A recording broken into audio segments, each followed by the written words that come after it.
Good day, everyone, and thank you all for joining the webinar with us. I am Michael, the moderator for this webinar. I welcome everyone for today's webinar, which is CMS CAH Swing Bed Requirements and Changes 2023.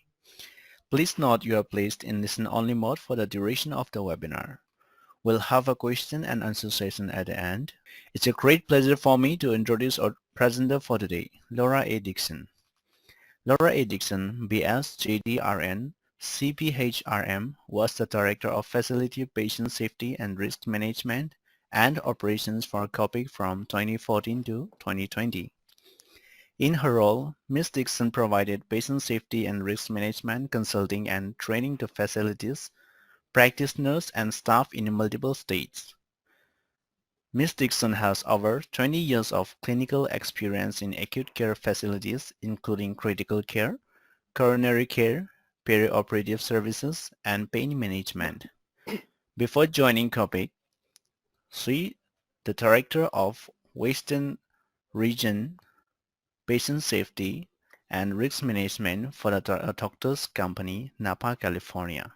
I would now like to hand over the floor to the speaker. Over to you, Laura. Okay, thank you very much, Michael, for that very nice introduction, and welcome everyone to the program for today. As Michael mentioned, we're talking about swing beds, and in particular with critical access hospitals. CMS did identify this as a huge financial benefit for critical access hospitals, and that's primarily where all the regulations sit, and I'll explain where the regulations happen to be. As far as today's program, this is informational, educational only. It is not intended for legal advice nor to establish any legal relationship. Consult with your in-house counsel or perhaps any other professional legal representative that you have for advice, especially as it relates to your particular hospital and of course, any applicable state laws. Why are we here today? Why did Michael and his crew set this one up? Well, of course, if you've had any kind of a state survey through CMS, all right, so let's go ahead and start with what we're going to be talking about. First, though, I want to talk about the conditions. This is the last map I could find of critical access hospitals within the United States. All right, so start off, subscribe to the Federal Register. You don't have to, but it will keep you up on any laws. So this happens to be the manual that we're going to be covering today, and that's Appendix W, critical access hospitals. So let's start with the 4 swing bed changes. I'll go through these a little bit more in detail later. So those are the 4 major changes. Again, we'll go through more depth with those. But before I do, I want you to know there is some information you can have and access. All right, some resources for you as critical access hospitals overall. CMS even has a website dedicated to critical access hospitals. So I want to start off talking about surveyor training in particular. Deficiencies. These are the citations, deficiencies, however you wish to call them.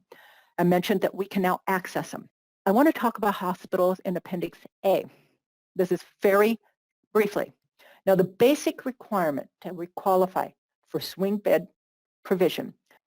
So let's start off with what you as the facility need to do. There has to be a 3-day qualifying stay under Medicare.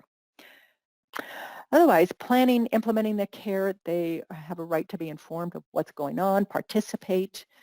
As far as admission, transfer, discharges, they're talking a transfer outside the facility. Information you need to send over is contact information of who took care of them, who was their doctor at your facility.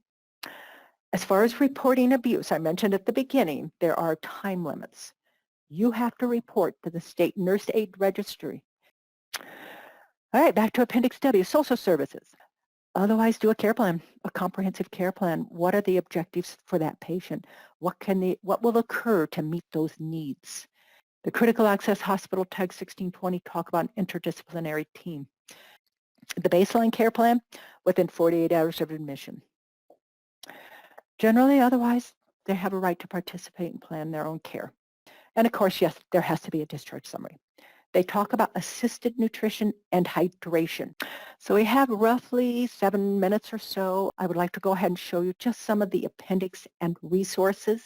I have a list of websites here for you as far as the colleges, the professional organizations on that might impact.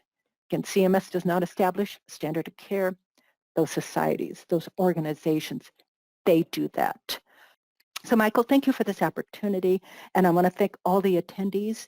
Thank you, Laura, for the great session, and hope it was an informative for all of us.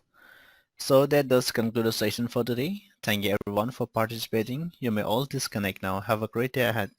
Bye-bye.